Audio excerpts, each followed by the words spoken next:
नमस्कार। पेरेंटिंग के नाम पर कहीं आप अपने बच्चे को ओवर प्रोटेक्ट तो नहीं कर रहे?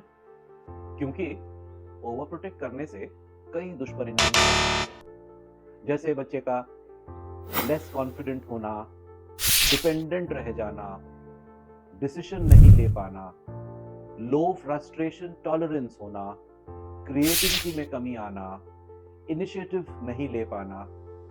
अच्छा, एक चीज देख लीजिए, लो फ्रस्ट्रेशन टॉलरेंस मतलब हमारे मनुष्य के जीवन में समस्याएं तो आती ही हैं, लेकिन समस्याओं से हमें जूझना पड़ता है, उसको ओवरकम करना पड़ता है, तब हम आगे बढ़ते हैं। ये एक नॉर्मल प्रक्रिया है। लो फ्रस्ट्रेशन वाले बच्चे में समस्या आने पर जूझने से पहले ही भाग खड़े होने की टेंडेंसी होती है। ये अक्सर पेरेंटिंग ओवर प्रोटेक्शन और ओवर इंडल्जेंस के कारण से होता है।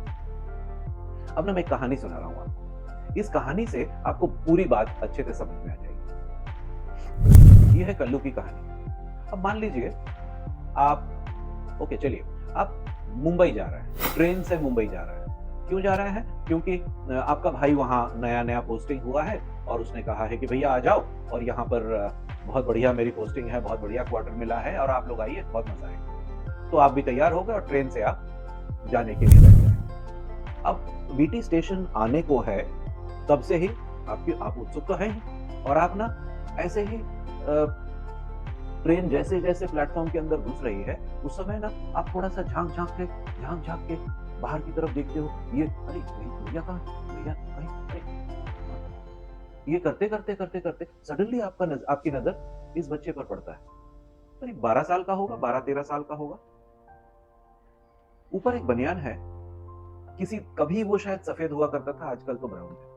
एक लंबी सी चड्डी या इसको शॉर्ट्स कह, जो भी कह लीजिए, घुटने तक लंबा एक शॉर्ट्स या हाफ पैंट्स, एक भी बटन नहीं है, तार से उसका बंधा हुआ है, और वो एक हाथ में उसके बिस्लरी का एक बॉटल है, और ऐसे ऐसे ऐसे ऐसे दौड़े जा रहा है ट्रेन के साथ साथ।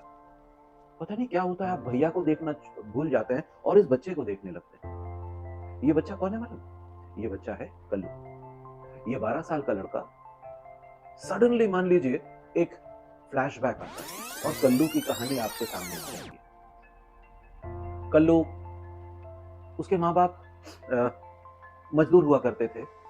एक फ्लाईओवर बन रहा था मुंबई में, वहां पर ये लोग काम करते थे, और उसके ही नीचे ये लोग शेड्स वगैरह बना देते, तो वहीं ये रुक जाते थे और वहीं काम अपना चल रहा तो काम करते रहते थे। कल्लू के पापा की आदत थी थोड़ा सा शराब ज्यादा पीने, और वो शराब पी करके मतलब सुबह उठे और अगर उसको उनके शराब के लायक पैसे मिल गए तो उस दिन काम पे भी नहीं जाता, और शराब पी के सारे दिन पड़ गए। एक दिन ऐसे ही शाम को ये लोग बैठे हुए थे, माँ शायद कुछ काम कर रही थी अंदर, और ये बैठे हुए थे। इतने में 3-4 लोग आए, और उनमें से अरे वो देख बैठा हुआ, वो देख बैठा हुआ है, हाँ पकड़ पकड़ पकड़ करके वो दोनों तीनों आकर के भागते हुए आते हैं। तो इसके पापा ऐसे करके देखते हैं और फिर वो भी भागने लगता है, और सब लोग आकर के पकड़ पकड़ करके उसको पकड़ लेते हैं। और वो दहशत में, और निकाल निकाल पैसे निकाल, ऐसे निकाल पैसे, ऐसा वो लोग कह रहे हैं। तो उसमें दहशत में ये वहां पर पड़ा हुआ एक फावड़ा उठा लेता है, और वो लेकर के उनके पीछे दौड़ जाता है और ऐसे करके घुमा भी देता है। और फिर एक एक व्यक्ति को यहाँ पर लग जाता है, ऐसे ब्राउन शायद मिट्टी का निशान वगैरह कुछ हो गया, और नहीं इसमें तो सूजन, थोड़ा सा दर्द खून भी आ रहा है शायद। तो ये लोग डर जाते हैं, तो ये लड़के थोड़ा सा दूर होने लगते हैं इससे, और ये बिल्कुल उनकी तरफ से ऐसे घुमाता घुमाता उसकी तरफ बढ़ रहा है। ये लोग भागने लगते हैं, ये भी भागने लगते हैं, और ये भागते भागते भागते भागते वो लोग निकल जाते हैं, और कल्लू के पापा एक ट्रक के नीचे आ जाते हैं। पता नहीं शरीर के ऊपर से, सर के ऊपर से ट्रक का पिछला पहिया जाता है, और वहीं पर वो स्पॉटेड हो जाता है। कल्लू की उम्र तब 7 महीने की। उस समय पापा हो जाते हैं, पापा नहीं रहते। मम्मी उसकी देखभाल करते हैं, और कुछ ही दिनों के बाद मम्मी किसी और मर्द के साथ भाग जाती है। और फिर वहीं और जो मजदूर है, उन्होंने किसी ने उसकी देखभाल की है, और ऐसे ही वो चलते चलते आज देखो 12 साल का। और आज इस रेलवे स्टेशन पे है।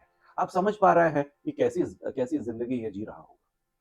लेकिन मालूम है, कल्लू जो भी राजधानी या इस तरह से बड़े ट्रेन जो हैं, दुरंतो वगैरह ट्रेन, उसके जो पैंट्री कार है, उसके जो वहां पे जो कर्मचारी हैं, उनके साथ इसकी दोस्ती है। और जैसे ही ये ट्रेन आती है, तो वहां उससे सुबह को, जैसे ही ट्रेन आती है तो दोपहर को उसे वो बढ़िया राजधानी का खाना उसे मिलता, वो आराम से एक कोने में बैठ करके खाना खाता, और एकदम भरपेट वहां से निकलता। फिर कभी उसको अगर कल्लू बीमार पड़ जाता तो वो उस फलाने डॉक्टर के पास जाता, और वहां से उसका बढ़िया इलाज कर लेता फ्री में। वो डॉक्टर की कभी वो काम वगैरह कुछ करके दे देता। कल्लू को ठंड लगने पर रात को उसको सोने की जगह मच्छर से कैसे बचना है, ये पुलिस वाले आते हैं तो उनसे कहां बच करके कहां छुपना, ये सब मालूम था। एक दिन ये ट्रेन से जैसे ही उतरे आप, तो कल्लू बोलता है, ए साहब, किसी को पूछ रहा था वो, ए साहब पॉलिश करने का है क्या? तो वो बोलता है, हाँ कर दे, तेरे पास तो है नहीं कुछ। अरे साहब अब भी लाता है करके वो बोलता है, ठीक है कर दे, जल्दी कर दे, कितना लेगा? तो बोलता है, ₹5.25 लेंगे साहब। हाँ ठीक है जल्दी कर दे। तो फिर वो जाकर के कहीं से जाकर के वो पॉलिश का वो उसका जो छोटा सा पटिया था जैसा रहता है वो ले आता है और पॉलिश करना शुरू करता है और थोड़े ही देर में एकदम चकाचक पॉलिश करता है। फिर बोलता है, साहब पैसे ₹5.25। ये 5.25 क्या होता है, 5 ले या 6 ले ले, दे दो साहब, 5.5 दे दो। तो वो निकाल करके, उसके पास चेंज नहीं होता, चेंज करके देता है। कल्लू ऐसे देखता है, ए साहब 50 पैसे कम है अभी। अरे ये कल्लू कभी स्कूल नहीं गया, इसको कैसे हिसाब आता है, कैसे वो गिन लेता है? तो ये कल्लू बिना पैसे गिने हुए उसे अपने जीवन यापन के पूरे साधन मालूम है। कैसे अपनी देखभाल करना, कैसे खाना पाना, कहाँ रहना, बीमारी से कैसे बचना, किससे दोस्ती बनाए रखो तो उसका काम बन जाए, पैसे का हिसाब करना, लोगों से डील करना, जबरदस्त। अरे हमारे बच्चे, हमारे घर के बच्चे 12 साल 13 साल के बच्चों में इतना नॉलेज, इतनी क्षमताएं थोड़ी होती हैं। कैसे सीख गया ये कल्लू? ये ओवर प्रोटेक्शन का, ओवर इंटेलिजेंस का शिकार नहीं हुआ। इसे कंप्लीट अपॉर्चुनिटीज मिली है। हाँ तकलीफ जरूर सहा है इसने, उन तकलीफों में रह रह करके इसने अपना जीवन यापन सीख लिया और खूब आगे बढ़ता चला गया। कल्लू में और हमारे बच्चे में क्या अंतर है? यही ना कि कल्लू कहीं ज्यादा केपेबल है, कहीं ज्यादा एडेप्टेबल है, कहीं ज्यादा जीवन यापन अच्छी तरह से कर सकता, प्रैक्टिकल नॉलेज जबरदस्त है। हमारे बच्चों में इतनी सारी चीजें नहीं है, जनरल नॉलेज जरूर ज्यादा है। इनफैक्ट एक जो खास चीज ज्यादा है हमारे बच्चों में वो है बहुत परिष्कृत लैंग्वेज, एटिकेट्स, मैनर्स, ये है इस बच्चे में। कल्लू में वैसा नहीं, थोड़ा सा रॉ जैसा है, वो चलती भाषा बोलता है, वो अच्छा नहीं लगता। बाकी कल्लू बहुत ज्यादा प्रैक्टिकल, बहुत ज्यादा उसके पॉसिबिलिटीज होती। तो इस बच्चे में, हमारे बच्चे में अगर हम अच्छा उसको परवरिश करना चाहते हैं तो इतना ओवर प्रोटेक्शन नहीं देना है, उसे मैक्सिमम अपॉर्चुनिटी देना है, पीछे से सपोर्ट करना है, अच्छा व्यवहार, डिजायरेबल बिहेवियर्स या सक्सेसफुल बिहेवियर में खूब प्रेज करना है। अनसक्सेस होने से उसके साथ हाथ बटाना है, पीठ में हाथ रखना है, डिस्कस करना है और उसे सपोर्ट देकर के आगे बढ़ने के लिए दोबारा प्रोत्साहित करके तो देखिए, मजा आ जाएगा। थैंक यू, नमस्कार।